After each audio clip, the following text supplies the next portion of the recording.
that what I'd like to do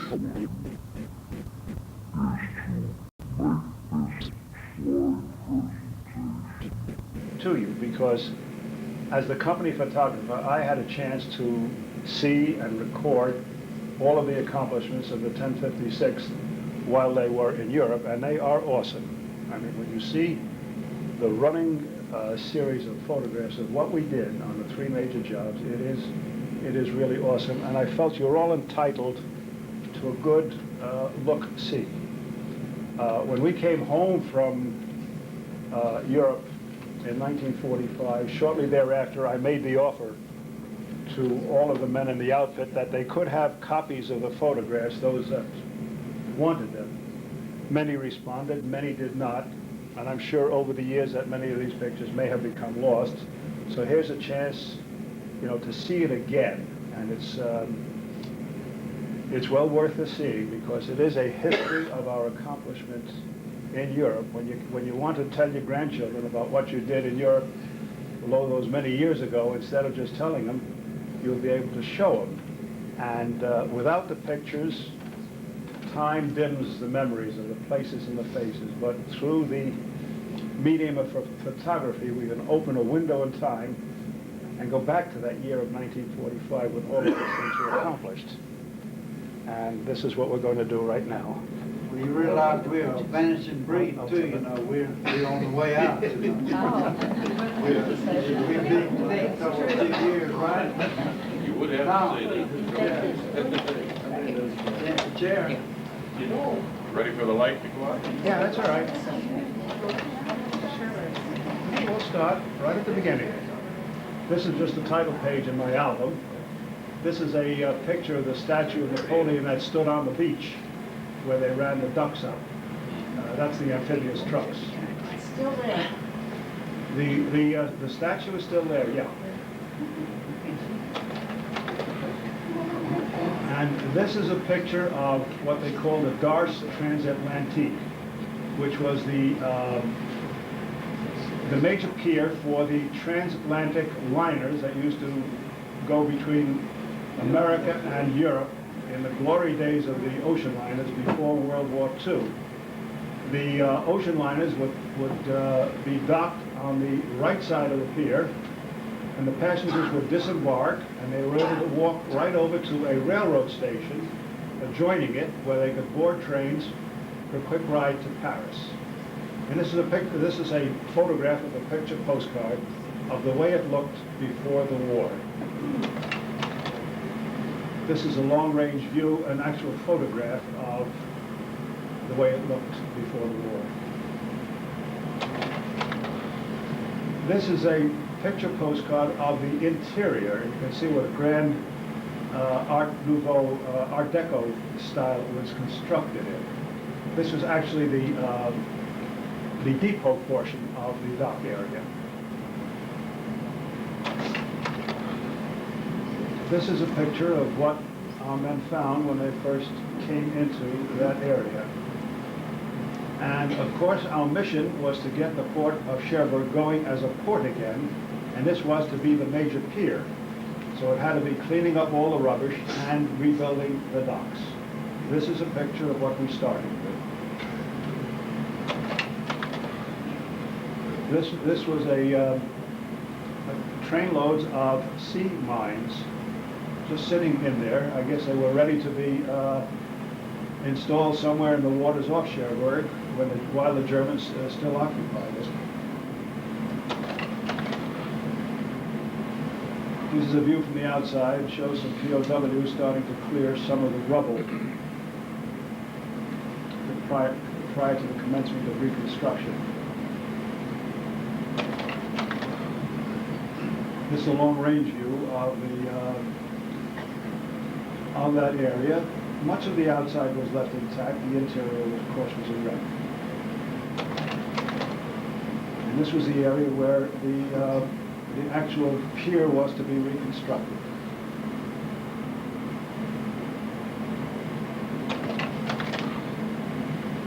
Here, the men are starting to drive piles so that a firm platform could be constructed, plus a straight edge against which ships could dock. Here you see a lot of piles having been driven, many of them capped and beams put across, and then decking plus possibly railroad tracks were installed on top of that. It's an overall view of the area.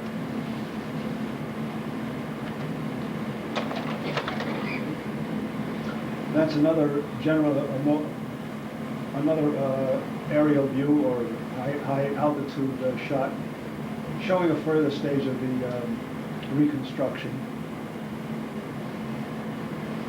You can see in the background a scuttled ship lying on its side, which was left as a going away present by the Germans.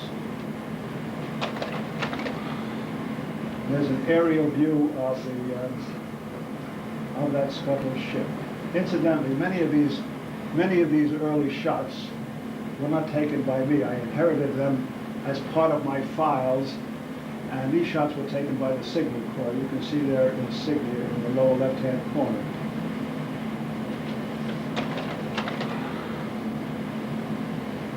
Here the dock is almost complete. You can see how it's where it's been built out with piling and decking, plus the railroad tracks laid out there, ready for business. That's another shot of the docks being constructed.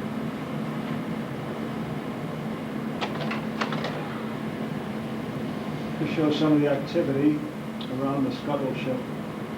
And I heard today something I didn't know before. I thought the ship had been raised, but apparently it was not. All they did was cut away enough to clear a passage so that ships could get by it, and the rest of it was just left there.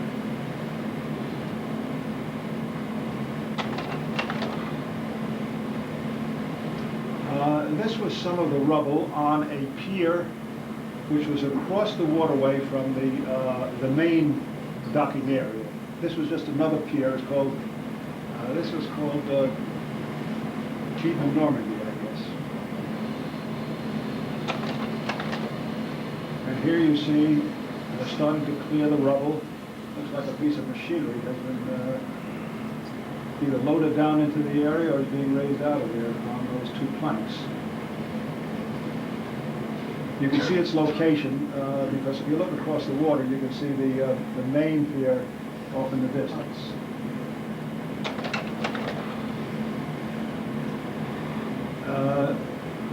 The wide area was the area where trucks and trains could be run onto the dock area, and the projection from there was so that the entire length of the ship would be up against something firm, so it could be moored properly. This is just a picture of the general devastation in the Arsenal area. The Arsenal area was actually you might say, a division of the French Navy. It was like a Navy yard in this country. It was there to serve the needs of the French Navy and was their main port of call, a source of supply in northern France. There were similar cities on the Atlantic coast and on the Mediterranean coast. And Cherbourg was the arsenal area for the French Navy in the north. What you see in the upper right is the roof of a submarine pen. And submarines were housed there for either repair or just while they were in the dock area. And that roof was about 8 feet of solid concrete. The bombs might dislodge it, but it couldn't get to any submarine that was housed in there. This is a picture of a railway gun that was parked in the arsenal area.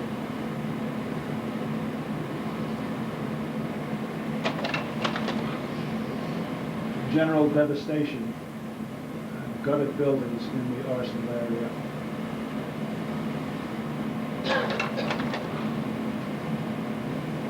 This is just a general view of the dock area. I can't tell quite which pier it is.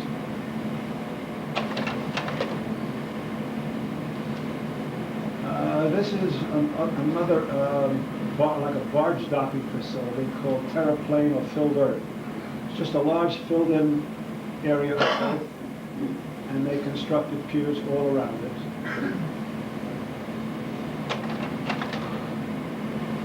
Another view of the type of piling that we drove, the way we braced it, the way it was capped, and the way it was decked to serve as a pier for unloading ships.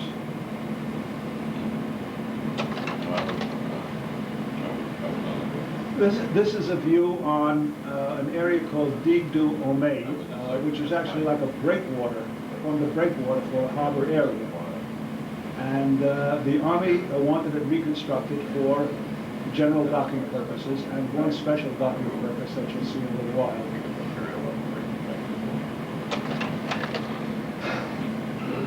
This is another view of the Digue du Homais, the breakwater, prior to any reconstruction. Here's a view of the way it looked afterwards. Some walls reconstructed, piling driven so that the ships could anchor against it. It's probable that there was a sloping wall there so the ships could not nestle up right close to the wall.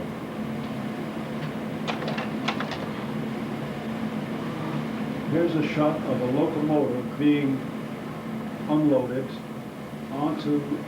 in that general Digue du Homais area.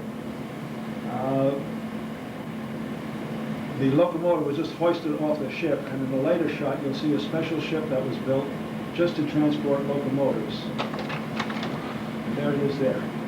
That ship was built with the overhanging crane, and it docked just the way a ferry would dock in a slip. There were tracks on the ship, and there were tracks on the dock area, and the overhead crane would just pick up the locomotive, move it out, and deposit it on the rails on shore. There was no, obviously, the Army didn't have any locomotives on the continent, and they needed a lot of them to handle their supply problems.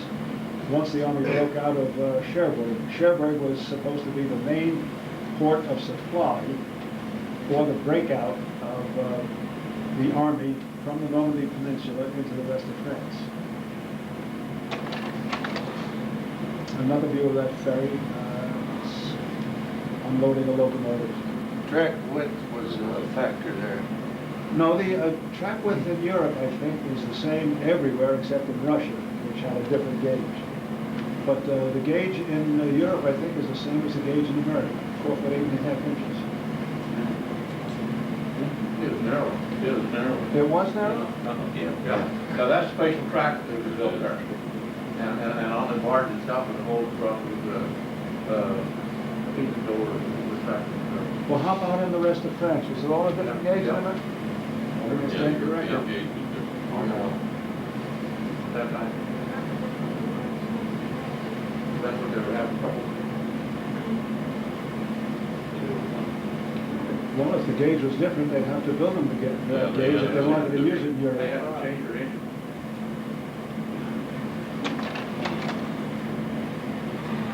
This gives you a view of the way the trains were unloaded.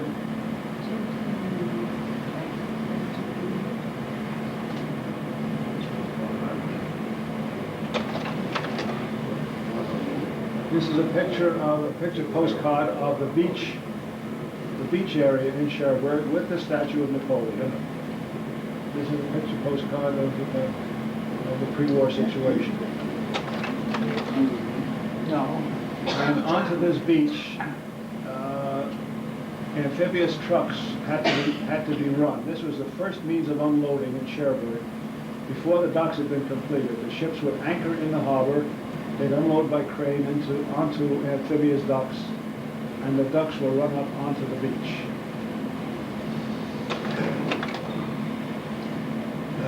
One thing that had to be done to make this possible was to blast a hole in the seawall, which completely encompassed the beach.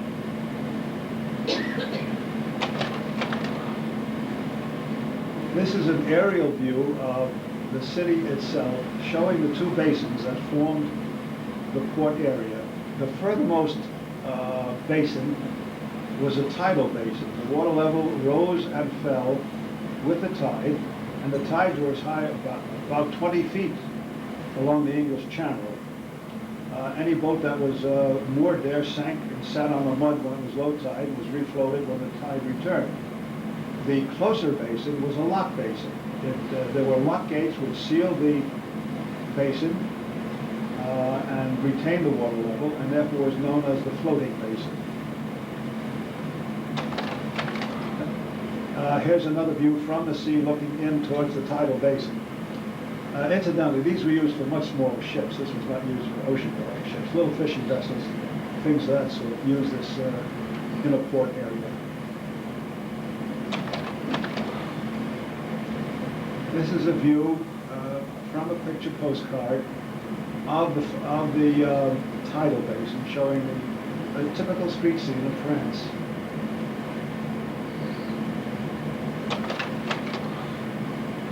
And here's a picture postcard of the two basins, the narrow passageway between them. You can't see the lock gates very well, but you can see the swing bridge that spanned over the passageway.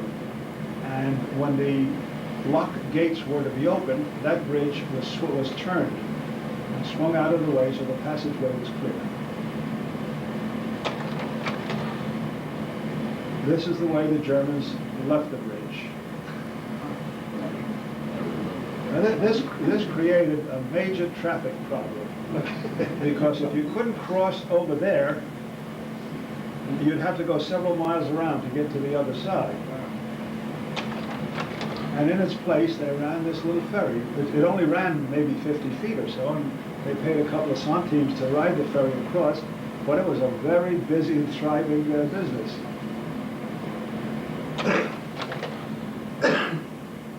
And here is part of our group's answer to this problem. There were trolley tracks that ran across that bridge. And I guess we found a series of trolley trucks, wheels and axles, upon which the trolley cars were mounted. And on these trucks was constructed a Bailey bridge, which was an erector set type of bridge. And it was built long enough so it could be pushed all the way across the opening and anchored on the far side.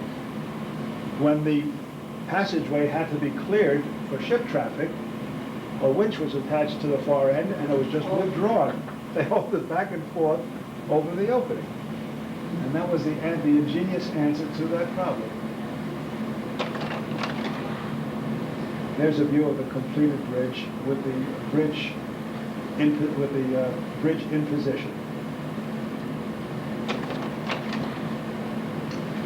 This is a picture postcard of the seaplane base, which was directly across from our barracks.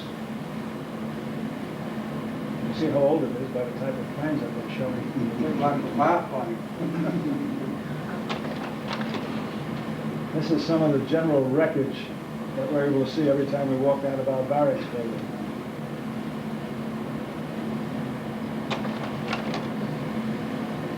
This is an aerial view of the city taken from the hill and the fort above the city. This picture was actually printed from German negatives, which I found lying around the company headquarters building. Anyone up on the fort with long guns trained out on the harbor, you could see how they commanded the entire harbor. This is a picture of the first Liberty ship that entered Cherbourg Harbor, and the date was July 19th.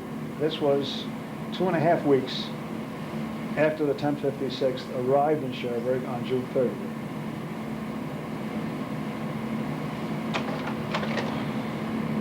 This is a view of our barracks building, showing its location just across the beach area from the main transatlantic pier.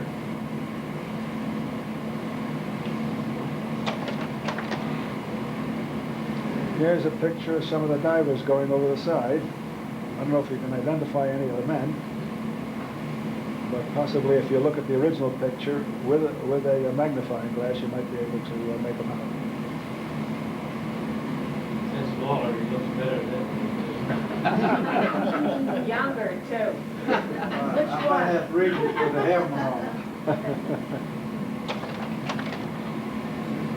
This is a picture of Cherbourg the way it is today. This picture was taken in 1989. This is the floating and I'm sorry, this is the tidal basin. And you can see lots of pleasure crafts tied up there. This is a picture taken from the hotel at the end of that land area, looking inwards towards the basins. There's a view of the beach, still there. Napoleon still sits astride his horse there. This is the interior of the Gare Maritime. It was rebuilt to its former glory, but today it's just abandoned. It is not used at all. The ocean liners no longer come there, and there is no need for the station, and it just stands there. The pier is used for automobile ferries that ply between Ireland and Cherbourg, and also southern England and Cherbourg. But the trains have gone. There you see one of the ferries tied up at the dock. And on the far side, at the Quai de Normandy, you can see another ferry tied up.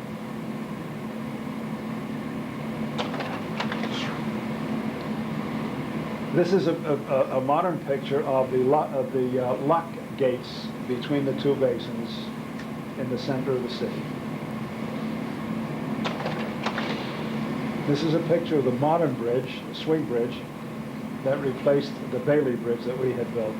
You can see the guardhouse, that beige building, still stands there.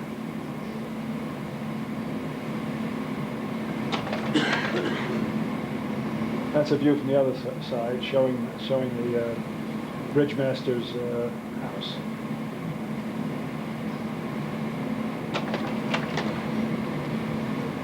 Now we move on to Belgium and the Albert Canal.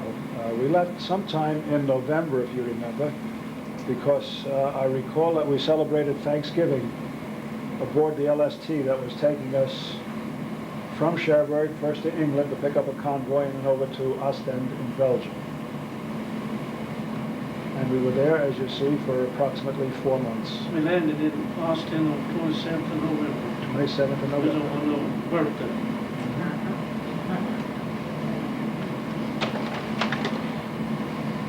This is the bridge at Quatemechlin.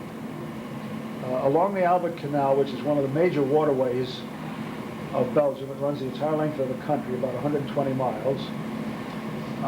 The 1056 was assigned half of it to clear and to rebuild whatever was necessary. Whatever crossings were necessary were rebuilt, and whatever reconstruction work had to be done was done. Whatever was just cleared, that too was done.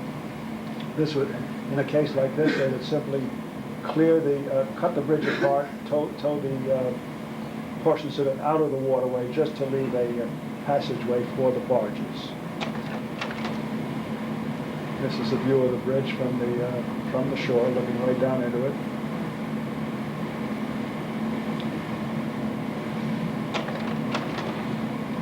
And this is the way we might have left it. The center portion removed, wide enough for a comfortable passageway for a barge. And we had too much to do and too little time, and so we just went so far and no further, because there was apparently no need for a reconstruction of the bridge. Right near that bridge at Quatemechlin was a lock basin because of differences in elevation between Liège, the starting point of the canal, and the North Sea. I don't know what the actual difference in elevation was, but there was enough so that lock basins had to be created to make the vertical lifts necessary in the course of the canal. Was that the gate locks? But, Is that the gate lock? no. The gate locks are not shown here. What you're looking at is I guess you'd call it the sluiceway, where water was let in from the outside as necessary. What you see in there is some type of a little barge which was apparently built just for this purpose by the canal, the Albert Canal Authority, and there must have been some piston-operated planks in the front with gasketing material which could be rammed against the side to make a watertight seal so that the area could be dewatered if any construction work was necessary, which is what is being done here. The first step, of course, was to clear all the rubble away, and it was extensive. They did a good job of demolishing that portion of the lock structure. Here you get an overall picture of the general damage done to the sluiceway and that special barge in position. And the lock basin has been dewatered and men can go in and work. If not completely dry, at least no deeper than their ankles.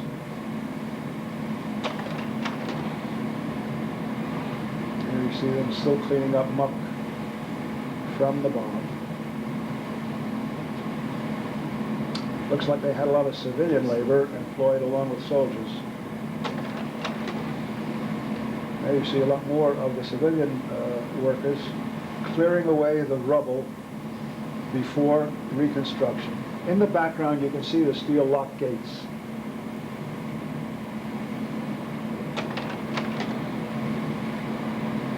Another view of the clearing operations prior to reconstruction.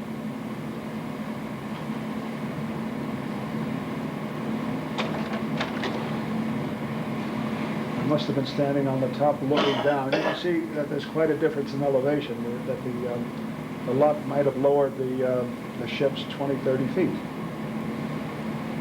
And here they're still cleaning up the rubble.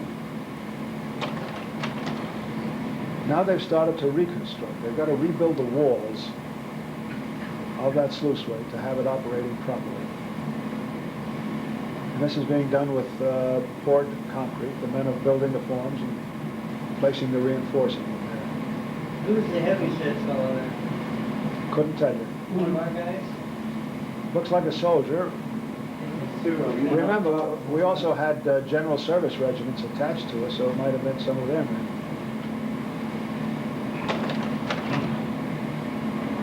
And you can get an idea of the size of that project. You can see the men down at the bottom. You can see the amount of vertical lift that was achieved. Looks like it's probably about 30 or 40 feet. But it looks like that's almost, that's as high as it's going to go. The bottom end has already been rebuilt. And here you see the gates for the lock basin. They weren't damaged, but they were unhinged. So I guess all that was necessary was to lift them up and rehinge them.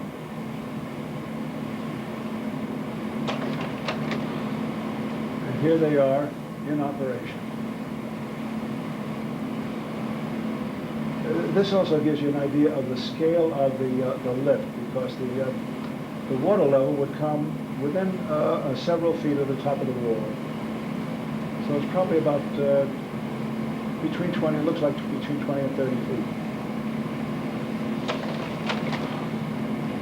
And here's a picture of the barges lining up. They fill the lock basin with the ships, close the gates, and then float them up.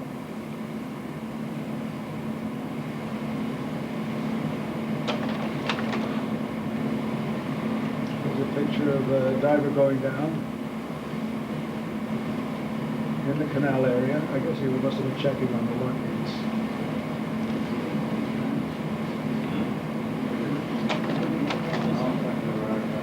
Here's another bridge. I think this one is called Ruierheider.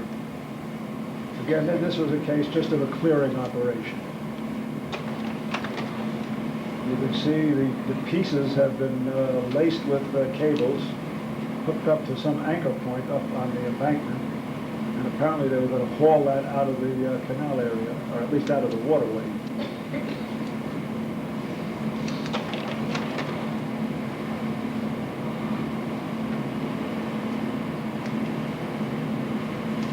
I think that's part of the same bridge. No, this is two bridge, the master's house. No, this is not. Oh, this is not the N2 bridge yet. No. Let me check. I can tell you the exact. This is number 69. 69. 69. 69, it's not the N2. No, the N2 bridges come later. 69. I got it down as still the Quatemequin locks. Right. Well, it just shows the type of bridge clearance that we had to do.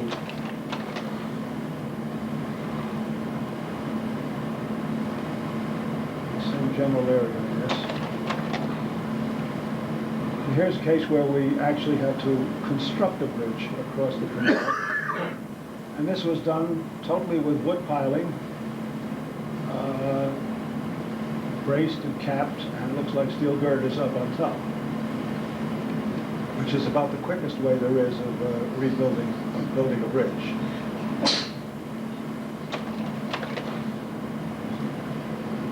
These are the locks at Hasselt, I guess.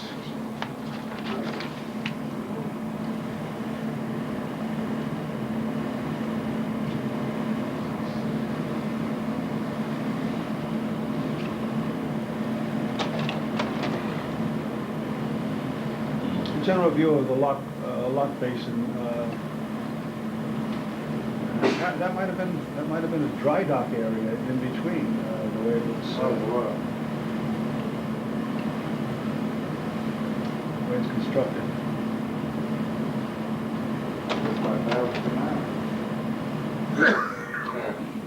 This is another one of those bridges we had to contend with. This one they blasted. They had a pretty good demolition team, didn't they? Yeah, and then just haul away the pieces. Yeah. Like Carl was on, Yeah. Now this is a bridge adjacent to the lock basin at Hasselt, and you can see the way we found it. And here we pulled one of the same stunts we did on the N2 bridge, where they are going to raise half of it. And you see the way it was left. But they raised half of it on cribbing, just as we did on N2. I don't have any detailed pictures of this operation. I just came by and shot it in the beginning and then the final position.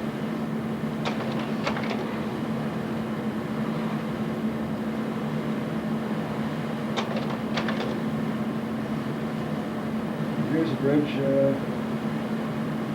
being reconstructed. You can see where, I don't know if that's piling that was knocked off of there or it's piling or building ready to set on there.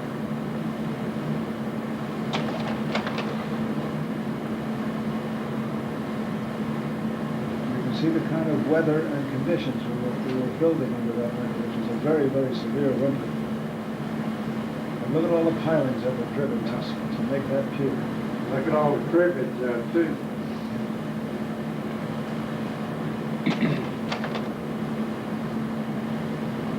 It's rather tall, huh? You can see how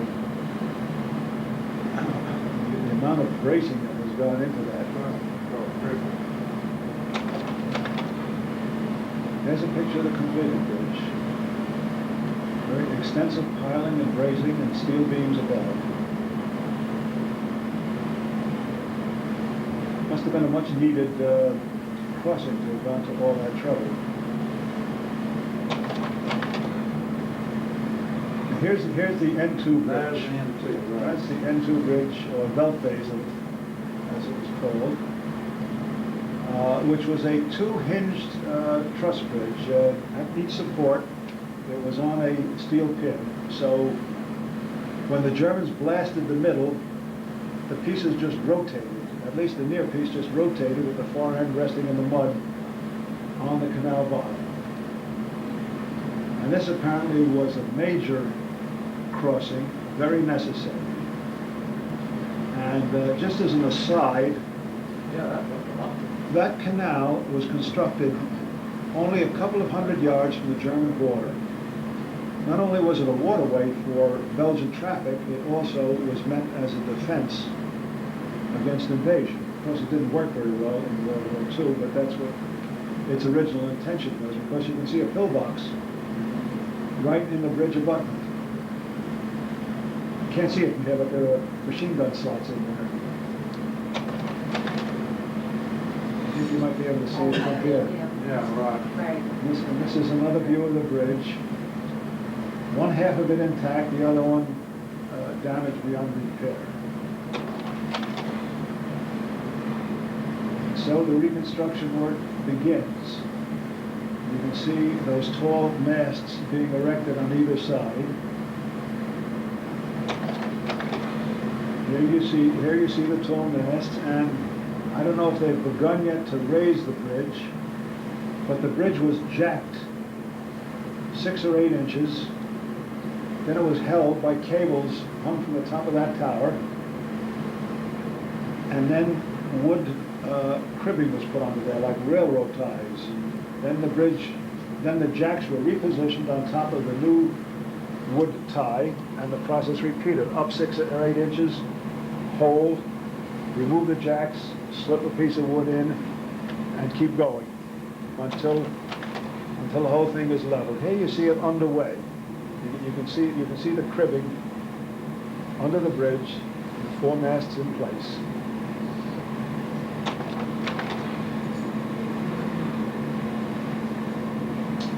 The bridge is not quite as angled as it was, but it's far from level.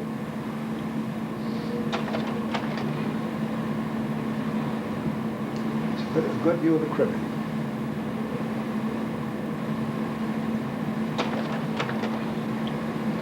There it is, up to level. And there's a good picture of the cribbing. This is a bridge that Franson fell off of and broke his back. Is it? Yeah.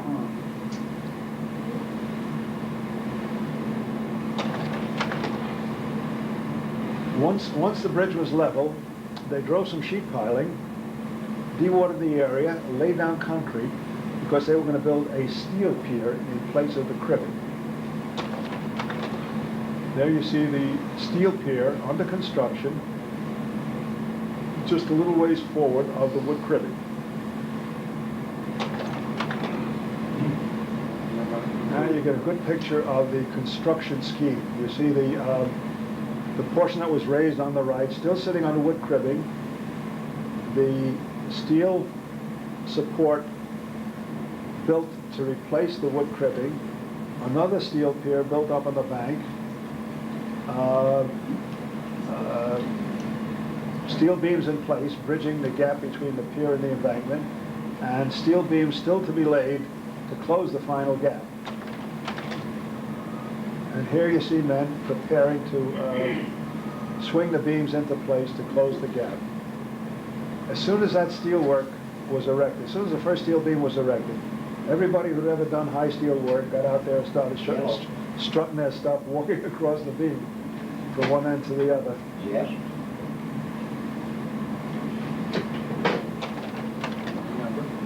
Didn't say a word.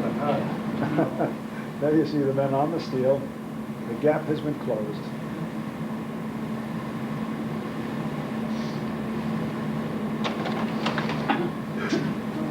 There's a good side shot showing a completed bridge.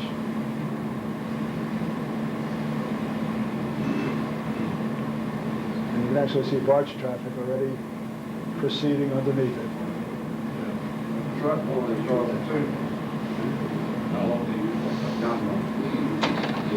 right after that? This is what now replaced the N2 bridge. This shot was taken during my trip to Europe in 1989. A magnificent bridge was replaced with this concrete structure. It doesn't look as grand, does it?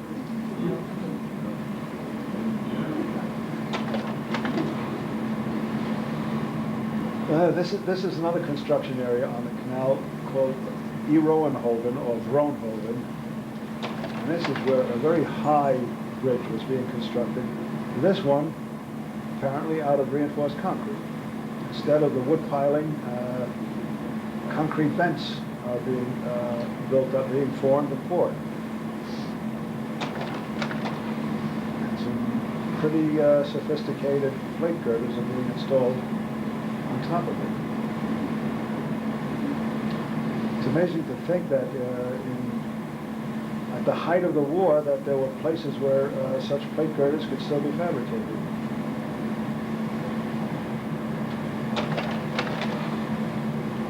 There's the completed bridge. I guess the only thing remaining to be done is the roadway, concrete to the roadway.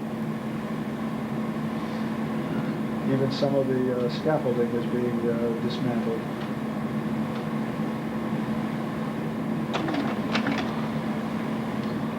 This is the crossing at Maastricht in Holland that had been destroyed, and apparently this was a much needed connection, river crossing.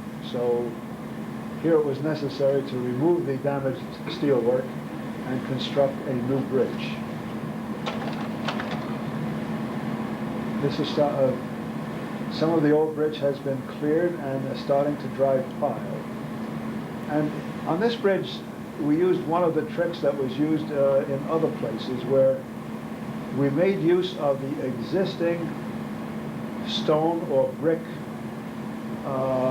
pedestals, but the span was obviously too long for the kind of steel that we could get. We weren't prepared to build truss bridges. We were only putting beams across. So in between the stone pedestals, we would drive piling, create a wood pedestal, and then we could bridge it just with simple beams. There you get a good idea of that. You can see the pile cluster in between the stone. It's already capped, and they're already putting the steel work on top of the pile cap, and then the beams between pedestals. And there's a view of the bridge much advanced.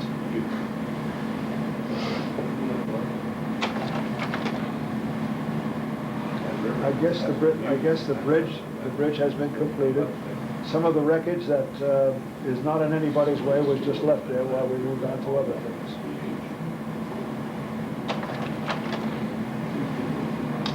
Now we move up to the Rhine River Bridge. This is the bridge that we built, and the schedule called for 10 days, or about 10 days, and was built in 9.5 days.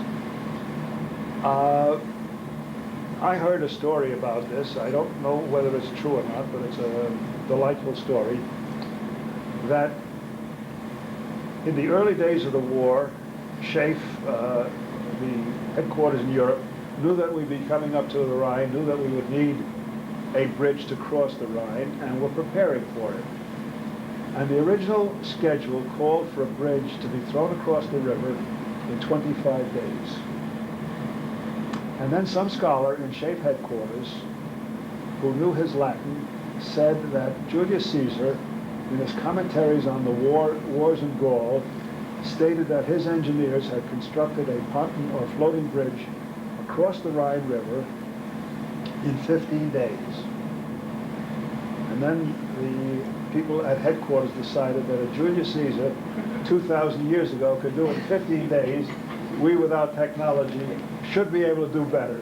And so the schedule was up to about 10 days. And a bridge and a train was run across that bridge on the morning of the 10th day. I thought it was the evening of the 9th. Somebody else said the morning of the 10th, but even if we're a few hours off, it is still a phenomenal achievement.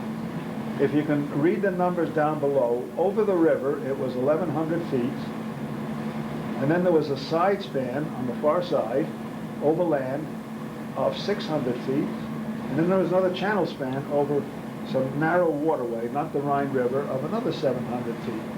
You're talking about a bridge now that is a half a mile long.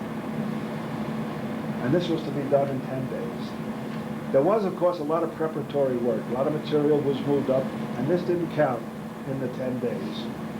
All the equipment that was needed was moved up to the site. Philip, that's locked in the engineering, 10 days, 4 hours, 45 minutes. Okay, I saw it in the book. Yeah. Not, it was that the official record says 10 days, 4 hours, and some minutes. 45 minutes. Now, this is a picture But So you're talking about 8-hour days or 24-hour days? 24 hours, They work 24-hour days, believe it. You were there, you know. guaranteed. Now, this is a shot on the west bank where I took a picture every day from the same spot just to show the progression. This is day one. They've got 1 or 2 pile drivers going, and they've got a few clusters on land. This is day 2. They now have 4 or 5 pile drivers, including a couple out on the water. This is day 3. Still driving pile, but they're well out into the river. This was day 4. They've already capped some of the piles on land. This is day 5. Looks like most of the pedestals on land are completed. Day 6. Day 7. A lot of steel work in place already. Day 8. What happened? This must be 9.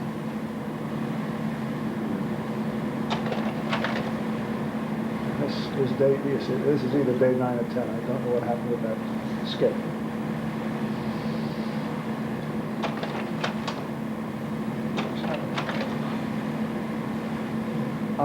This was the bridge right alongside where we built our bridge. And it was built so close because they wanted to make use of all the track work approaching the bridge. So that they knew they couldn't reuse any portion of this. This was too far gone. This was the west bank of the bridge, and we knew that we couldn't use this because it was just too much work to try to rebuild those stone piers. It's another view of the destruction on the west bank.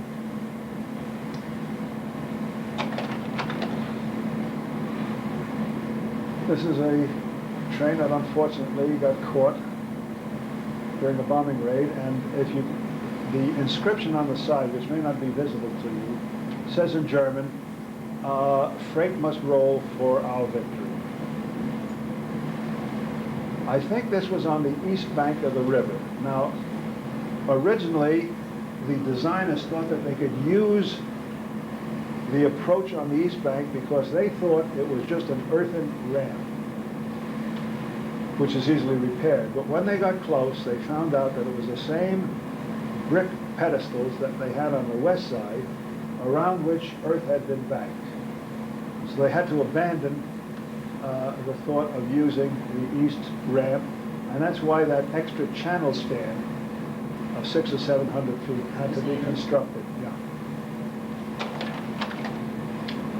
This shows some of the earth banked around the steelwork which spanned from pedestal to pedestal, which may not have been immediately visible by aerial observation, but when we got close to it on the ground, we saw that it was just not usable.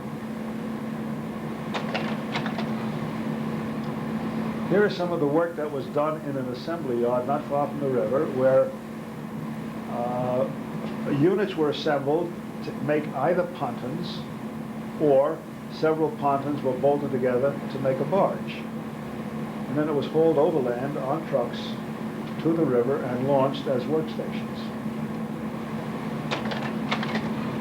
Here you see men assembling some of the pedestals that would be hauled to the river, floated out, and then hoisted atop the pile caps.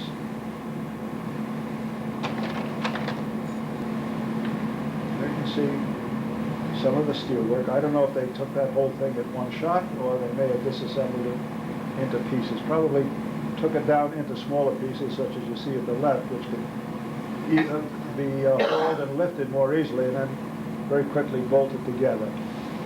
The whole thing was like a giant erector set. And this shows the floating units being lowered into the water, where they're being bolted together to form a barge which is a workstation. Pile drivers might be mounted on there, or other materials stored, for lifting into place. Here's an engine-driven boat, which had been hauled overland on trucks, being lifted and floated on the river. They use that to pull it piling up. Oh, that's the end. That's the end of the real one. Wait a minute, we're not over. That's just real one. We got a few more. In the river. For the benefit of the ladies, the way it worked, steam would raise that hammer on the top of the slide, and then it would drop freely and impact on the top of the wooden pile and drive it into the river. And you had to keep driving that pile until almost to refusal, until it took like, let's say 10 or 12 blows to make it move 1 inch. If you reach that kind of refusal, then you could stop driving. Otherwise, once you put a load on it, the thing would sink, and obviously that would be disastrous for a bridge. So you literally had to drive it to refusal. And the steam boiler was generating the steam that lifted that weight. Was it Vulcan hammer that hit 10 tonnage to a blow? 10 ton. Here's another view of the pile driver. And incidentally, every time that pile driver had to drive a pile, a surveyor had to line up the position of the pile driver, and this was done by triangulating the points on shore, and the barge, the floating barge, was held by cables so that the current would not dislodge it from its determined position. And it had to be changed and checked with every pile. This is driving pile on land. Here, a crane held the pile driver. This was the start of the capping operation. First, the piles were bolted together. They were also straightened sometimes by hauling them with cables to make them plumb. And then they were bolted together. Once they were bolted together, then the tops could be lopped off to some predetermined elevation. It had to be done on the pile clusters driven on land as well as those driven in the water. Here you see a straightening operation where they've got the rope tied to a winch on land and they're pulling on it before that's going to be bolted position. You can see how some of them are leaning. They're out of plumb, and they've got to be trued up before they can be bolted, or else they're ineffective. And you see a couple of pile drivers in a row, and they're halfway through the capping and cutting operation. Once the pile cluster was capped, then they were hauling out these assembled units of steel, which were placed on top of the wood piles, and they built it up to the required elevation. Well, they had to provide a certain amount of clearance underneath the river so that river traffic could get through. This was a fixed bridge. There was nothing to be raised or lowered. Even pieces of track and rail were prefabricated on land, floated out as a unit, and then hauled and set in places. You can see also in the background how close we were to the demolished bridge, just a few hundred yards of back. And here they're lifting these steel beams in place. And these were massive beams. They were about as big a beam as is normally ever rolled. They were 1 meter deep, 39 inches, 39 and 3/8 inches deep, and maybe a foot wide or more at the top. And you'll see that 2 beams were laid under each track, so there were 2 pairs. 72 feet long. Yeah, They were 72? They call those I-beams too. I-beams. Where were they made? Apparently there was one rolling mill. Luxembourg. In Luxembourg, yeah. Luxembourg? Yeah. How are they carted down? Is it by truck, trailer? By trailer. It's one piece, they just have to put it on a trailer. Yeah. They had the trailers that just had the wheels, you know. Just a better wheels in the back. Yeah, right. The steel mill that made them was in Luxembourg, and the Germans, when they decided to make them there, the Germans had Luxembourg, and they drove the Germans out of Luxembourg So they could make. so that, and they kept them out till they got the steel mills going, because it was the only one that could roll on that long That long. a beam in Europe at that time.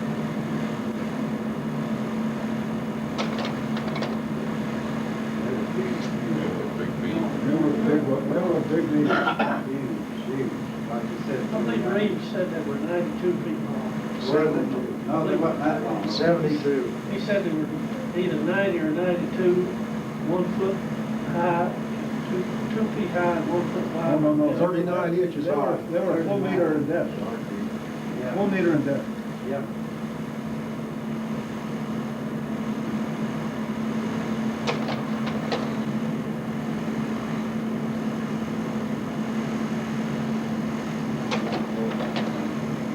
You can see how they were laid in pairs. And then they were also braced with additional rigidity.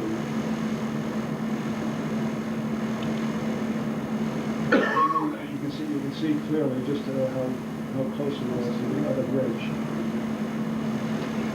That was a fast-flowing river. I think the river current, I was told, is about 9 miles an hour. Philip, that's supposed to be the second swiftest river in the world. Nile River in Egypt is first, that's the second swiftest. 6 foot a second. Now here's a good picture of the muddy approach area and the pile clusters on land already topped with the steel beams.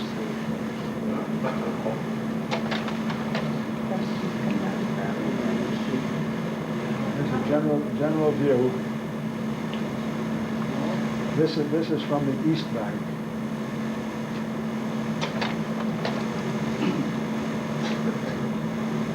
This is a view from the west bank, looking towards Germany.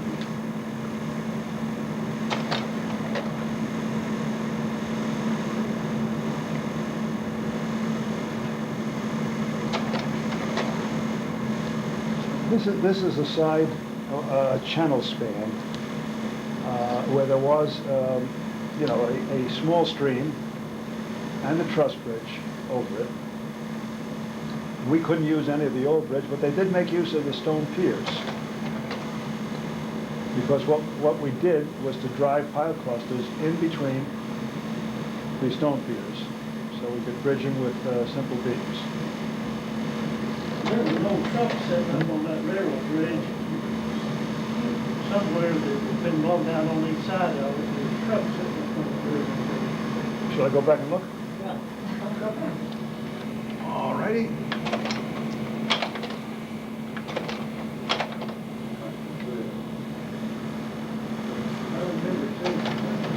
I don't believe it's as far as out on the water, but there's one sitting up on the bridge somewhere. Is that on the right of the first apartment? That one? He was on the side that we were, the sawmill. I don't know where you remember the I knob.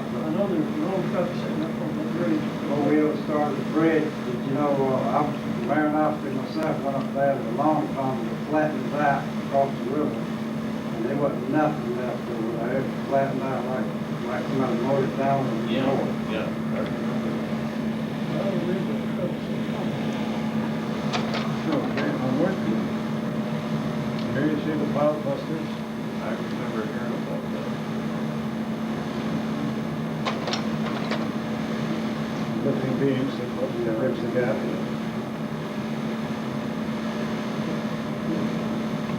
That's the way it holds down there, signal. You got a vent? That's a good picture of the scheme showing the pile cluster in between the stone piers.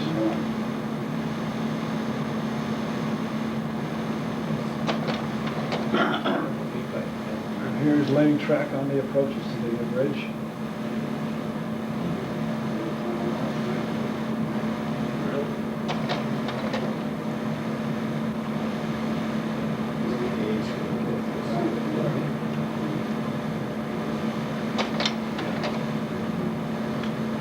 After the bridge was virtually completed, they dumped rubble around the pile posters to prevent damage by ice or erosion, because the current was so swift.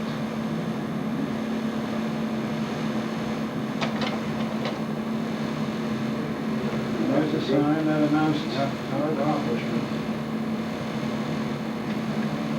Oh, they did mention the name of it. Is that corporal or colonel? Is that the middle? Major. No, the middle one, does that say colonel or corporal? Corporal Anthony Ray. Yeah, It didn't mention the colonel. three guys that dedicated us to it. Three guys.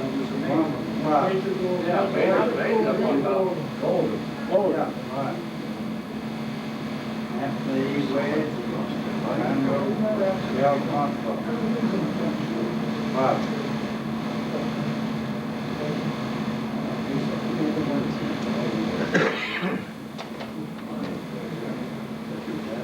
and this is the dedication ceremony. There's our commander, Colonel Kress.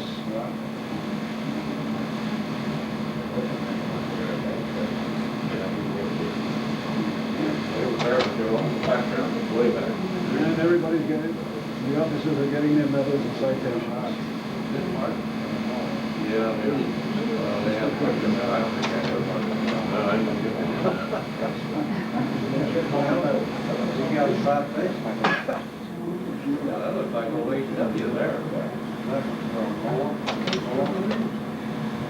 And then here's the ceremonial ride across the bridge.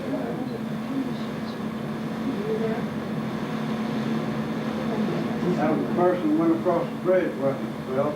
No, there were bridges, I think there were trains before that, because No, the first train went over was loaded with DP. Oh, okay. Genovese.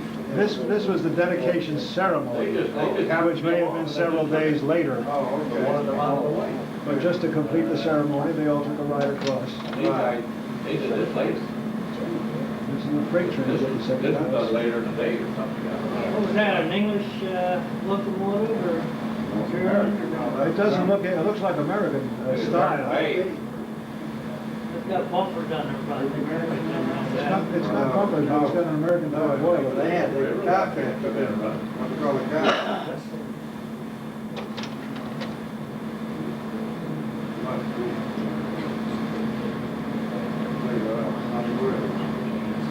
I don't go to run the train. I don't know, the one By the way, Mayor, And I worked they on took the line. the, transfer to the Rails up on the other side, on the eastern side, to a streetcar track or something? Beg pardon? Did they hook up did they join the bridge tracks to a streetcar track in the town on the other side of the river? Either a streetcar or the existing railroad track that must have led up to the destroyed bridge. I think that was, Reeves Yeah, said, everything was done as one Stood over. a story that it was right in the middle of town. District tracks on the Streetcar far track. side. Reeves said in one of the talks he made that to come into to the bridge that came down the street, cobblestone street was the railroad track. Swung into the old, and they swung into the old Yeah. track. Philip, you He see said that? it came down the street with the railroad track. you mean we laid new track? Yeah, laid the track down. Oh, Down down the the street middle and of then the eventually street. hooked up with the existing. Oh, I see, yeah, okay. They had to make a Right. square from the old bridge to this one. Philip, you see the icebreakers on the cribbage there? Yep.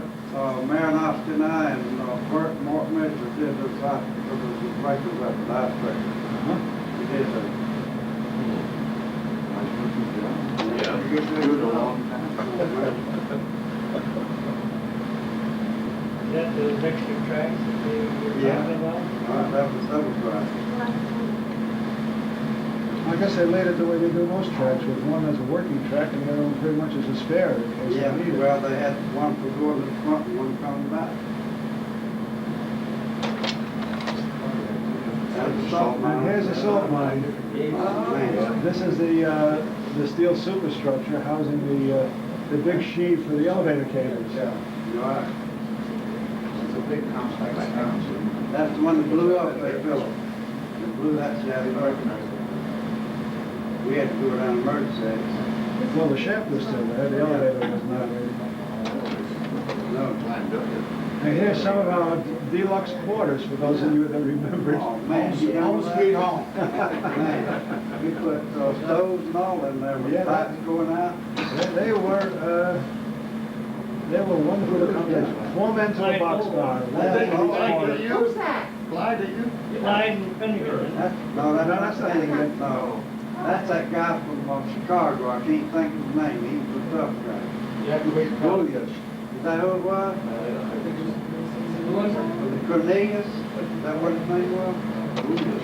Oh. And that's a picture There's of me. Philip right there. There's Philip. Smoking your I pipe. found a ukulele somewhere, I was trying to learn how to play it. Smoking your Just pipe, like- Philip. Yeah, that's me. Bill. Yeah, that's Philip. Now he's smoking his pipe. Who took this picture? I know somebody, I guess I counted somebody. This was a POW camp. That was just right outside our barracks. Remember, this is now April 1945, and Germans are surrendering by the tens of thousands. And there were so many of them, the Army didn't know what to do with them, so they just threw up these barbed wire enclosures. There might have been 10,000 men in there. And all they did was mount a machine gun. It was 15,000 this bunch right And they here. just mounted a machine gun at the gate, hoping to keep them all in. Yeah.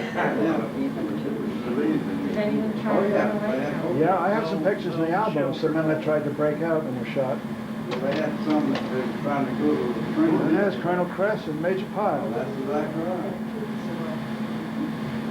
Who? That's Colonel Crest on the left, Major Pyle on the right. No, Major Cox, not Pyle. Cox, I'm sorry, That's yeah, Cox. Cox, okay, Cox, right. That's Pistol on the right, that's Pistol. And Woodall on the left. Woodall on the left, who is that? Stansbury. That's Stansbury? Yeah, okay. Well, Pistol looked just like Clark Gable, eh? He thought he was Clark Gable. Affectionately known as Hugo the Bull. That's No, exactly a right. funny story. We were living in those railroad cars, and when it came time to move, all they did was hitch an engine onto the string of railroad cars, and we were off to our next destination. But every time the train made a stop, some of the officers would bring women aboard. Every once in a while, they'd have a shakedown, throw the women off the train, and by God, a few miles down, they found additional ones. Hey, look, Philip, look at Pistol. He's got a GI issue belt on. The other guy's got the shiny brass buckle. He's got the GI issue. Can you believe that? Belt buckle. Yeah. These are some general pictures in either Munchen-Gladbach or Krefeld, I don't know which.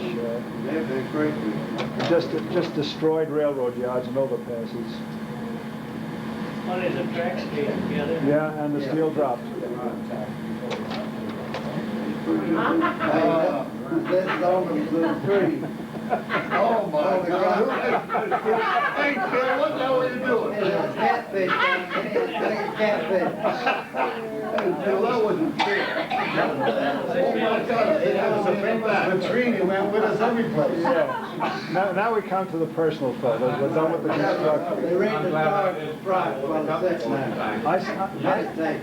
I sent that picture home and I entitled it Full House in the Social Hall. Right. And nobody got onto it until I came home and explained it. Does anybody recognize? Oh, I see. What, this guy in the front right on the That left, looks like what's this? you. That looks like Standing up in the Whitaker, back there. not Whitaker, That's Yeah. Hawkins or Whitaker? No, it's not Hawkins, it's Bill Walker. Walker, that's the second one. That's Walker. But the first picture was taken, That looks like you, George. when that was built, the first picture, they got into there and stuffed their heads up through the holes. That's when it was new, that's when it was built new. Yeah. Where Mitchell and Mark Mitchell and Seth and Maranaki built this, we put regular toilet seats I in can there. associate with You this know, you guy. didn't sit down on the front. But the head sticking up through those holes, the Yeah, first that's picture. when that was the first thing. That was a 12 hole with it, 12 hole. And here's our home away from home in Belgium. Bill, It was a school. school where we played. We took it over for our barracks. Bill, that's the school. They were pretty comfortable barracks. Yeah. That's the And shed. this That's is it. the washroom. Washroom, right. We got that portable trough we put up there when we went. That's right.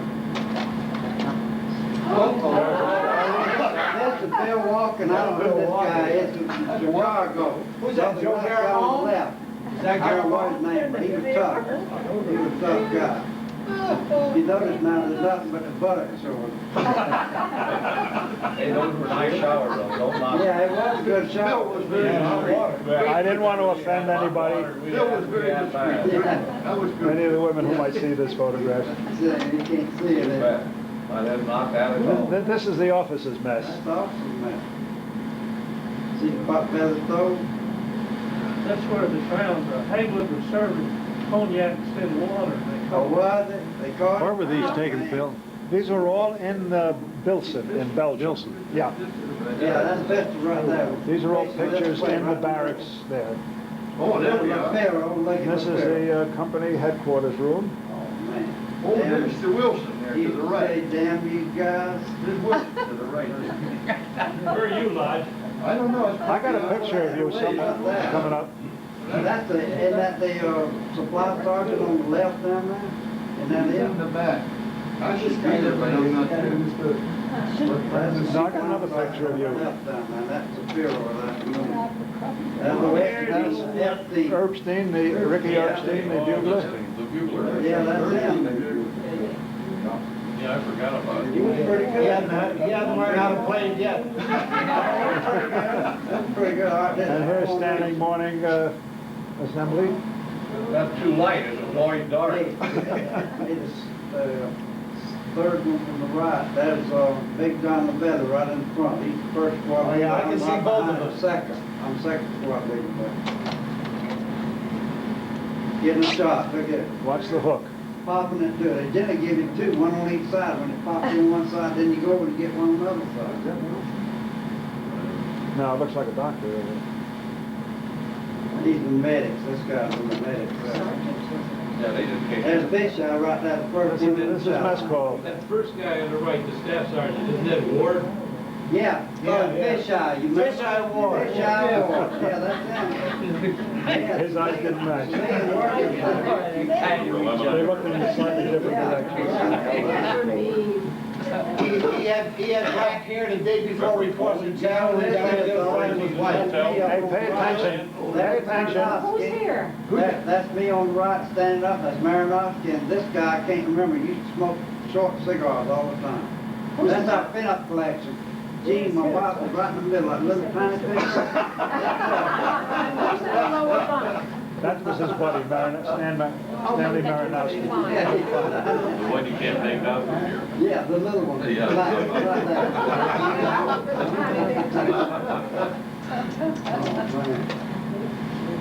That's her. Yeah, there he is, there he is. That's me. That's Shuley, isn't it? Is he in? No, the big hook is me. That's you? No kidding. That's no? Shuley and me. Oh, man. Who's that guy hiding back there? That's Shuey in the front. Who's that? He's still around. One on the end. Going on, he was there and left. Well, he get mail call, man. Yeah. Yeah, right. We're googling mail call, man. Who are these guys? That's Red Bullinger standing there. Hey, believe it or not, that's me right down the middle. That's me in the middle right there. Yes, it is. Yes, it is. Second from the right. Is that Sam in the That's not Sam. Right over there? No. Right there? Roll right there. Second one, that's me, right there. He was a handsome dude when he was young. Oh, here we are. Here was a bad end, that's. Now we got a group of photographs of each of the platoons.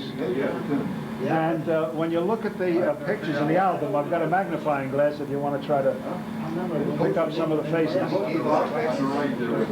Great red. Oh, yeah. Oh, yeah. Big John, the big guy, you know that? Is that Miller, the officer? Yes. Lieutenant Miller, first Lieutenant Miller, Yep, that's him. That's the engineering section. That's exactly right. The redhead. Oh, that one. The guy next to the right of Bradley, that's, Yeah, but then Fred Kenyon. that was. It is. Pick up just That's Ochoa doing the parade rest in the right platoon now. That's Ochoa. Okay to go? I got that at home. I don't know. This little guy right here, you remember him, he had a little mustache, looked like Hitler.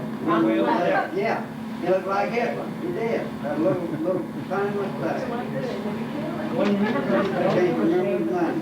There's Pepper there, he's sharp, man, look at him. I didn't want to trade there. There's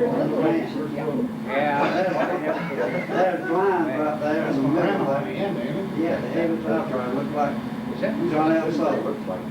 Yeah. Is that Abel? He's on that section. That's Abel, yeah, that's Abel what it double is. left. We were always out working someplace, we never got a chance to pose. Look at Pepper's shoes, how they shine, look at it, we wore leggings, see, they had boots. My pictures of them, really Probably in the rear rank. This was still in Billson, wasn't it? Yeah. That's where Hawkins and I got busted for not standing This right is with made it. in Bilton, yeah, it was Bilton. Hawkins got one back there too. That's another group there. That's Clark Oates there, first row on the left. That's That's Stansbury. Yeah, there's Morano on the left, right there behind the guy on Yeah. the far left, that's Morano. Second row. That's Morano, second row, that's him. He died last year. Wear my glasses. You can't make him out? No.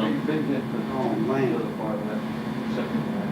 This guy was tall. Who's the sergeant? I'm the third guy from the left hand. No, that's not a sergeant, lieutenant. No, the one behind. Oh, I don't know who that is, I don't know him. Oh, you know what, I know that guy, I can't think He of wasn't his the name. minister, was he? He was the minister, right. Yeah. Yeah, he was, he was the minister. That's the one that, What was his name? yeah, he used to get behind, when we went to the girly shows, he'd get in the very back with binoculars. He was a minister, he wasn't supposed to do that, he could do it back in the back. Yep. Okay. That's Randall. He wasn't big then, he was trim, but that's him. He was a blind. Yeah, right. That's his name. Yeah. Erickson, that's That's Erickson. Erickson on the left, is Erickson. That's Erickson. And that's the Zimmerman, and that's me. I'm the third one. You're the third one, right? Yeah. Yeah, okay. There's another group now, y'all see if you can pick one up there. That's that This fellow. was the engineering section. What officer was that? He was standing at the That's, look at his feet. well, Captain Wilder. Well, why is that, look at his feet, he's not even the You're the second one, aren't you? The dark one? That's our, yeah. Who's that? Behind him, I think, I don't know, behind. That's Zimmerman, yeah, that's Zimmerman, yeah, that's Zimmerman, that's Zimmerman. But still, these pictures. The other guy, we had, The other guy's tall kid is that Barry Hinchell. Right, that's Zimmerman, no, he's right, no, behind that guy. Where's that guy? Who's that? You're We got our boots, we had those old leggings, that was aggravating things, I cut mine off about halfway. So I wasn't having. Okay, I'm going on. That's the engineering. Wait, go back to that one there. Yeah, that's There's no Hey, way. that's left from right on the left in the front. Go back to that other Front left, picture. that's left. All right, I'm going back. Very good. You can't quite see it. You think I was right there? That's you, that's you right there, Jim, that's you. Yeah, y'all was, I think y'all was at parade reps, y'all wasn't at attention. That's the tall guy, is that Finnegan? The tall guy? Yeah, that's Finnegan, see yourself there. Point him out, I want to see. Right there? Oh, Okay. Right there. there he is, right there. You weren't as large as you are now, Finnegan. Over, Look at this guy, that's Reed, there he is right there. HW Reed. There he is, that's him, that's Lindstrom on the front left right there. That's Lindstrom. That's coming behind Reed. That's Roller, right, that's him, yeah, that's him. Was that, he was quite an That's Carl. Yeah, he was short. Remember how short he was? Yeah, he was short. He was swinging around, hey, who's this fella here? He was the jerk. Oh, yeah, he was. Lindstedt. Lindstedt. Bernard Lindstedt. That was Lindstedt. Okay, Right. was that picture taken after Reeves came back to the Yeah, company? he's an officer. Yeah, he was an officer then. You got very many more, He wasn't Phil? officer. No, not so many. Sherman. Not Yeah, too he wasn't many. officer before though. Well, how long, how much time you got? My battery light's flashing. You want me to stop? You got another one? That's Pomeroy. No, I can't charge it that That's fast. you right there, Pomeroy. I was just wondering how many more you had. Maybe 10, 15? In the middle of the front row. I'll just run until I run out of battery. Yeah, I'm only going, maybe 10 or 15. Okay, next one. Okay. And there's Reeves again right there. That's Reeves right there. No, that's not Reeves. That is Reeves. No, look like him. I'm not ready. Yes, I got 190, I'm only going to about either 201 or 210. It's number 190, I think I'm going to 201. I only got about 10 Yeah, extras. that's it, Okay. yeah. I should be able to hold out that long. Oh, was it? Yeah, there's Billy Dickey in there. Okay, I'm gonna go on. That's what I'm looking. I didn't see him. There's another group? There's James and Kelly. Yeah, that's Pomeroy. it. Right there. That's it. Pomeroy. Pomeroy. Well, he was a handsome looking dude then, Pomeroy. Right there. I don't know what the makeup of this group is, but That's a bunch of, just a bunch of... just a bunch thrown together. That's Walker. There's Billy Walker, the time, that was the afternoon he almost bought it at D9. Bill Walker and Hawkins. We have some guests here tonight that I'd like to introduce, have them stand. That's all right. Thank you.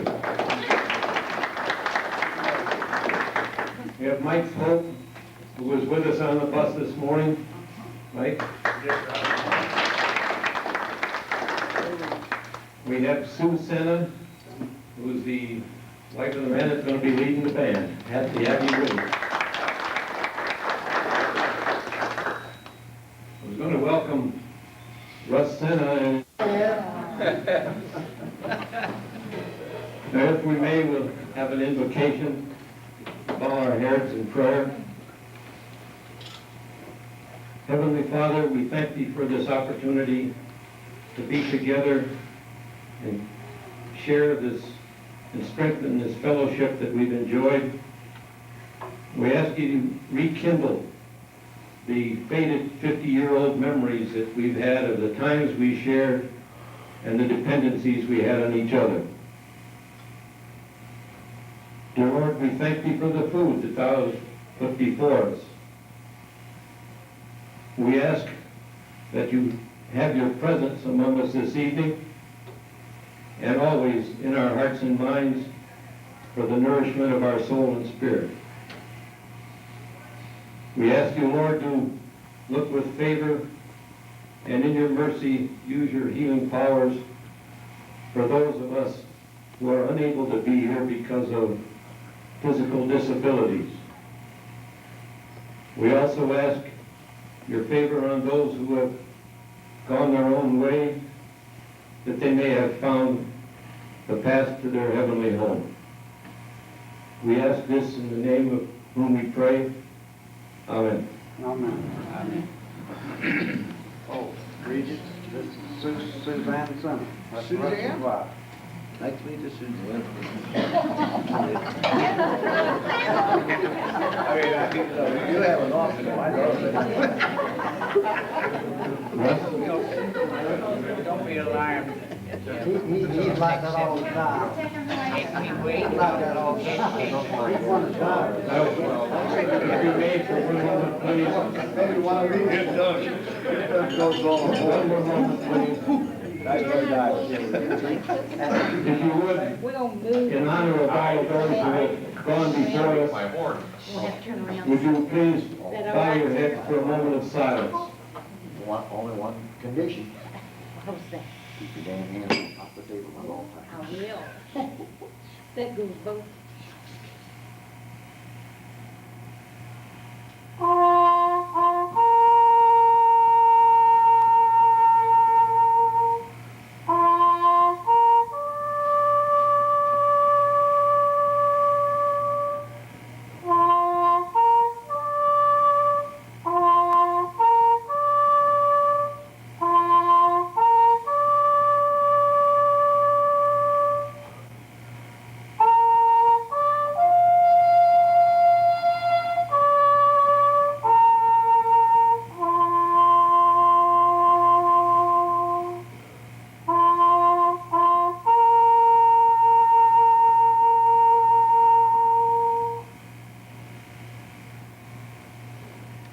Thank you, Russ.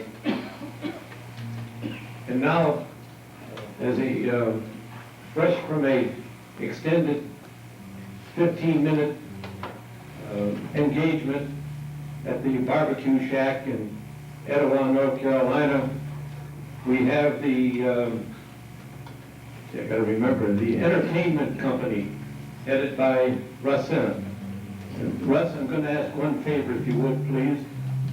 Somewhere in this opportunity for our dining and dancing pleasure, we would have a song dedicated to Bob and Edna Rout, who are celebrating their 51st anniversary. All right.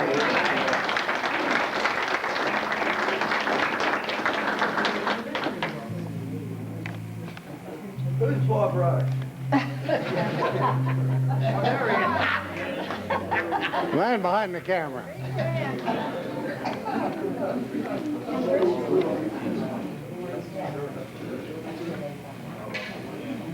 What's that? The animal pork chop.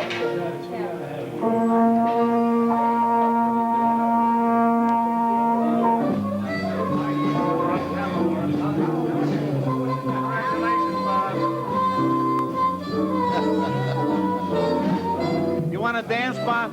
No, I don't want to dance. I just want to.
Tom, do you have any comments you wish to make on this at this time? Well, I think since you have done such an excellent job, Thanks, Tom, but three strikes and out. you did an excellent job in Cleveland and here. What would you suggest? Well, I would suggest a different location. He suggested Well, Mr. Bradley did an excellent job last year in Savannah. So you two people get together and do something. In the Asheville area, I think other than the Biltmore House and Thomas Wolfe's home, and I'm not sure how many of you even know who Thomas Wolfe was, he was an author. There are not many locations of national or historic prominence here. So that's the purpose of the ride on the Blue Ridge Parkway, which is the number 2 tourist attraction for this area, the Biltmore House being another. One of the reasons that we didn't include the Biltmore House is that cost-wise, and also the length of time and the amount of walking that would be required to go through that. And I think that if you came as individuals to do it and did things pretty much at your own leisure and pace, that's one thing. But to have 36 people in a group go through, I'm not sure how long that would be and how worthwhile it might be for some people who cannot navigate as well. Clyde, I'll throw a name up, Clyde, Nashville. How does that sound? Nashville. Location. Give me Yeah, for the location. Bill, you had... I just wanted to make a comment. My wife and I did the Biltmore tour before the convention. And for those of you that have the time and the capability, I would heartily recommend it. It takes a whole day, the better part of the day, and it's well worth it. But it does cost $25 per person. Well, that was one of the considering factors. Just one more thing on that, Tom. As we were on the bus ride today, and we were up at the Pisgah Inn, that's considered part of the Pisgah National Forest. Now, the Biltmore House is approximately 20 miles, give or take a couple, from where we were. And all of that land you see at that time was owned by the Vanderbilts, and it was donated to the federal government to turn into a national forest. Not far from the Pisgah Inn was the Cradle of Forestry that he created, that the Vanderbilts created, and it became of national recognition that various states sent representatives there to learn about forest conservation and the care of trees, when to cut, the thinning out, and all that process that goes with it. Again, unfortunately, the Cradle of Forestry closes October 31st. We knocked that out of the box. Now, we've had a suggestion for Nashville. If that's convenient or acceptable or desirable, the next thing is, who wants to host it? One of the problems, I think, Tom, is absentee. We should have a man on the site. That makes it much more desirable. Another name suggested to me has been Williamsburg. Williamsburg, Virginia. How far is it from your house? From here? Same distance from your house. 400 miles. And I think Scranton is probably closer.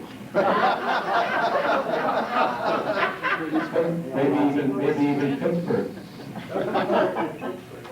What do you got to offer in Pittsburgh? Yeah, don't wear any white shirts, though.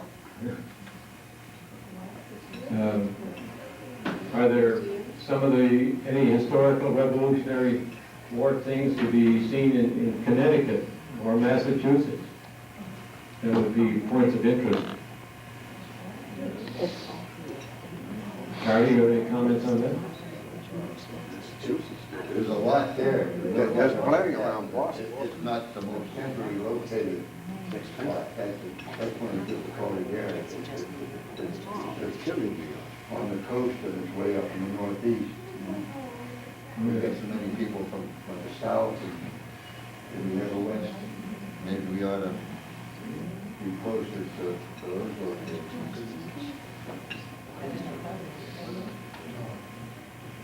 We don't have anybody from Chicago. Of course, we do have somebody from Cleveland. Can I go back there again? How about that, Jim? No, smaller.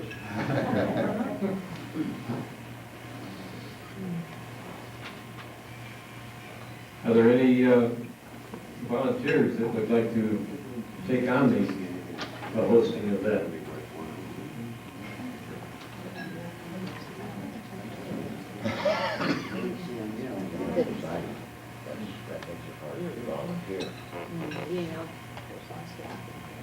Well, perhaps need some thought on that, and Tom, if perhaps you and I can get together to contact some people with some other suggestions. We probably would sit in our hands here for a little while, and I don't think that's very productive tonight. Let's see what we can do about it on that scope. Russ, we are very grateful for the contribution of you and your band. We appreciate that.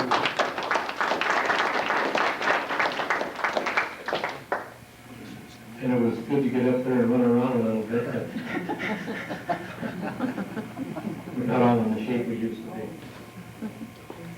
Well, maybe you should get a expression of concern about whether they want to continue on an annual basis or not, what the feeling is that way. So whether there is a feeling about it. Well, we've talked about that in the past, and at the rate that we are diminishing, we weren't sure whether waiting a year and a half or 2 years, if that's what we want to do.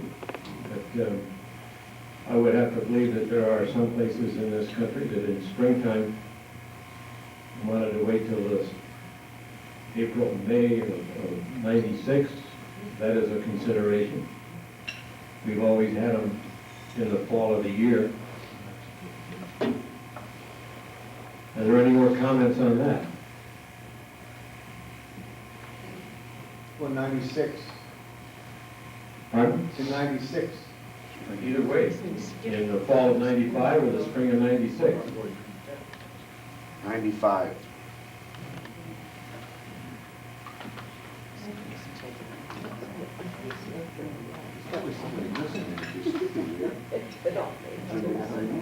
Well, Tom, let's work on that and see where and when we can, and who we can do this. I did forget one thank you, and that's to Lou and Eleanor McAbee. I'm under contract that I have to say that about every 2 weeks. They are parents of Linda, and I'd be kind of lost without that. Before I could marry her, her father made sure I had to sign that contract to do that. Well, if there is, I don't know, any more business to bring up and discuss, I think Phil agreed if you get those pictures developed, you'll send them to me and I'll get them distributed. Hopefully I can remember names and faces and put some identification with it so there isn't too much guesswork as who was here. I'm going to be gone for about another 2 weeks, but as soon as I get home, I'll see that they're in the mail to you. Very fine. Some of us have waited a long, long time, so a couple more weeks isn't going to make a big difference. Reed? Clyde, before we dispense, is there any more money that we owe for anything that would happen, the buses or whatever we had, that you did not have in our, what if we send you a check for? Do we know? Am I glad you asked that? If we have a poor box here, why, maybe about $10 a man would cover the shortage that we have, or the excess of expenses to cover this little get-together. So then, all the women and men, all of 10 are just the men? Just the men. Why not the women? I mean, I'm not. They would have enough for next year. You bring your wife along, and I bet that would change your opinion. That's I think you need a body. Yeah. So then we all owe, all the guys here owe $10. Right. Okay. So we'll pay it to you. Linda is right. The men pay for it in the end. Yeah. Cover the deficit? Yeah. It was a little less than that, but we incurred a few more expenses yesterday and this morning that brings it up to the point where it's around $200, and that $10 a person will bust because there's 20 of us here to cut it. Clyde, do you have any extra money to call on hand for postage or anything like that? Well, that's all part of it. That's all part of it here? Oh, okay. A couple of fees for the long distance calls to Washington, but that's. Do we pay Jim? Or does it pay you $10? Jim who? McCall? Yeah. I mean, who do we pay the $10 to? It came out of my pocket. If you don't pay it, we don't eat next month. It came out of one of the personal money. So I would appreciate it if you would, and that'll help ease the. So we'll get all the Clyde. Whatever the guys do, Clyde $10. That's right. That's right. You bet. Baker's Day. Girls give me $5. Oh, five, right. Thanks all of you for coming. I hope you enjoyed it. I think, how about getting it right now, Clyde? Yeah, I think it's a good idea.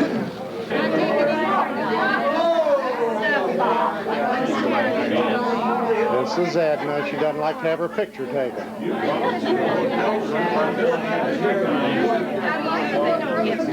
Good evening, ladies and gentlemen. We're going to make a tour now of all the women that we have here presented tonight. We'd like to show you, introduce. Tonight we have Edna Rout. She is from Kingston, Ohio. Kingston, Ohio. And they have inside plumbing now down there. I'm so glad to be here. Oh, thank you very much. And I'll make some music for you. oh, okay. And we have from Look out for the camera here. From St. Paul. Little Pomeroy from St. Paul. It used to be St. Peter, but he doesn't use it anymore, so it goes by Al. So, and I know we have these Yankees here from Arkansas, and we have Marsha and her husband George. He's probably sleeping now, or he's in a bathroom. He's in the bathroom. He's trying to find it.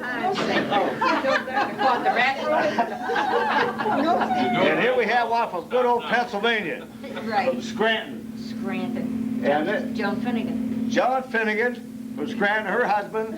He had a shirt on tonight. Believe me, it must have been waterproof because George said the tie that he had on was a pisser. Oh, yeah, was a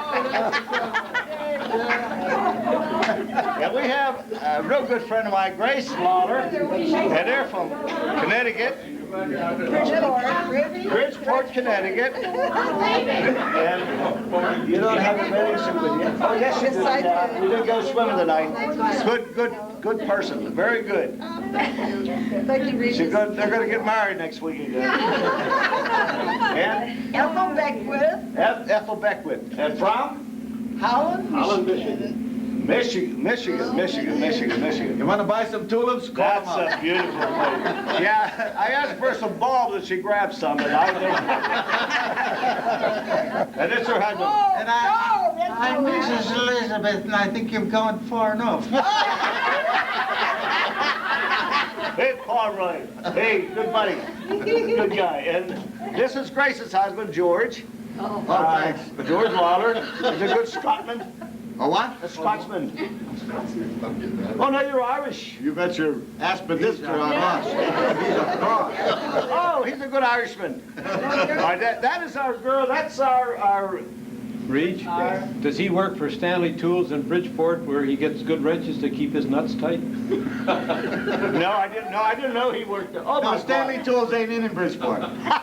It's in New Britain. We still need that wrench, right? Okay. Oh, yeah. Let's come around the room here. This is Roebuck. Now, here's Tom. Here's a guy, this is Scranton. That little girl over there, little beautiful girl there in a red dress, this is her husband, Thomas. He's all in Scranton. That's the one that had the waterproof shirt. Yeah. But he took to piss her off. It was getting too wet. And this is our back guy has back problems. Kmart, Walmart. Lodge. This is Lodge. This used to be our clerk. He never liked to wear ties. It's Charlie. Clyde, everybody knows Clyde. This is Clyde. He got another one of the waterproof shirts on. Just be careful of my haberdasher here. And next to him is his lovely wife, Lynn. Hello. Yeah, I brought the lovely one tonight. Yeah. The only one- You know, he changes every other week, but tonight he brought the best. This is his backbone for our banquet tonight. It was beautiful. Everything was fine. These are responsible. These two. All right. They're gonna get the clap tomorrow, but we might as well do it tonight. And we have here from a long way. Walla Walla. Walla Walla. Walla Walla. Bill Dickey. Bill Dickey. Bill. Bill Dickey. Bill Dickey. Bill Dickey. Girls, I'm sorry I'm using foul language, but that's his name. Dickey, I have to say it. And here's our photographer, Bill Sperber, and he did a hell of a job. Last night he showed us all the slides. Did a beautiful job. And His wife Laura. this is wife Laura. And without her, he couldn't get the slide in the hickey because she had to show where to put it. And Bob McLeod. Bob McLeod from Lake Charles. Lake Charles, Louisiana. Louisiana. Yeah, that, you know, they talk funny, you know. So eat some good crawfish. And It's Avis. what's your name? You're what? Avis. Avis? Avis. Avis is one that talk funny too, you know. Down there. This is the other half of this half. Easy, that's Avis. She tried. They all say y'all come back now. If you hadn't seen, I got more backs on me than. Hey, this is my buddy. She had the front seat of the bus. Oh, don't tell her And story. she took all I had. Because you emptied the bottle. In bourbon. And this is Avondale. Avondale from? Italian from Nacogdoches, Texas. Nacogdoches. Nacogdoches, Texas. Now that's another one that talks like that. She said she loved it. Hey, here, this is one of our old friends. This is one of our guys. He did everything in our kitchen down there, didn't you? Yep. This is one of our cooks. Tell them who you are. I'm Howard Snyder. I was the first cook. I was one that could cook a meal in a minute that take pot liquors a month to eat. Right. Hard What he snipe. did, whenever they made, when they made eggs, they had a grill big as that, and they'd come in and say, I want mine scrambled. Boom. I want scrambled. He said, that's the way you're going to get it, and that's the way we got it. But they were all good. Did a hell of a job. Then scrambled. But the toast, he didn't know how to do the toast. He always put the crust down instead of up. I try to tell him that, but he never. And down here, way down here, you can't see him. Here he is. Here he is.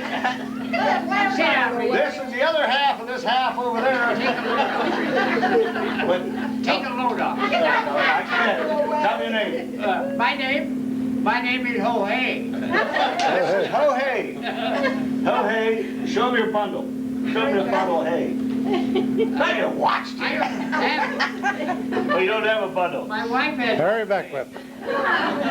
Hey, we have 2 more to go. This guy here, he's another one of them there. Y'all come back here now. This is the other half over this half. Arkansas. George, is it Dillis, Hillis, or Millis, or Willis? Willis. I found it on the last one, Willis. I could never figure out how you pronounce Willis, but I finally found it. It's with an H, right? Hillis? Right. I can't wait. Oh, this is Love Ya. Is it Love Ya? Lovell. Oh, Lovell. I know it was Love Ya. Because he and I used to sleep together in Sherman. That's why it's called Lover. Careful. Yeah, we went the same secrets here. We went the same barber. Yeah, we did. Not lately. No, not lately. He's from Florida. Right. And everybody. Naples, Florida. Naples. Right.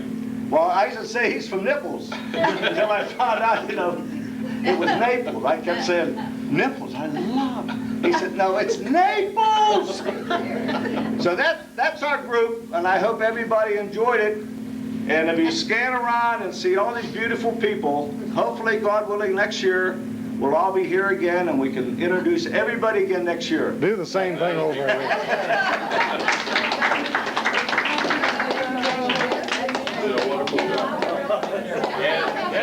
Who's going to introduce Ouija?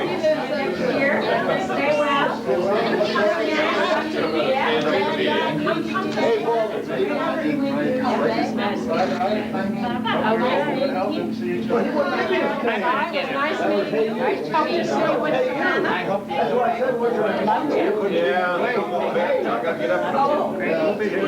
Over here, God willing, is ready. Get Bob. Get Bob. Introduce Bob. Hey, watch it, Rage. Hey, this is Ouija Phillips, the little part of the 1056 divers. He's a professional PIA. You know what a PIA is? He only charges $50 to haunt a house. From Pittsburgh. Personal intelligence. He never had a white shirt on until he went in the Army. Pittsburgh, that's in Houghton County, isn't it? Houghton County? He never had a white shirt on until he went in the Army. Because white shirts, you can't wear them in Pittsburgh. Now, every time you put a tie on him, he thinks he's tied to a post. We got rid of the mill. What mill? The mill's a steel mill. How about the coal mine? We have a lot of sporting houses. We don't have milk. Okay, that winds it up for this evening. How do I know if I'm recording it? Good evening, everyone. I want to introduce Bob and Edna from Kingston, Ohio. And Robert and I was a diver together. Edna was also diving with us. We weren't diving, she was diving. And when she wasn't diving, he was diving. So we're all friends from, what's that, Kingston, Ohio. And last year they finally got inside plumbing, and they have electricity, and everything is fine down there now. So congratulations, Bob, on your good thing and 51st wedding anniversary. oh yeah, that's right too. I forgot about the 51st wedding anniversary. I happened to be one in Fort Screven that held a rifle. They come out of church, and my arms were so damn sore I could have killed them. I'm glad I was part of it. Congratulations, you two. Okay.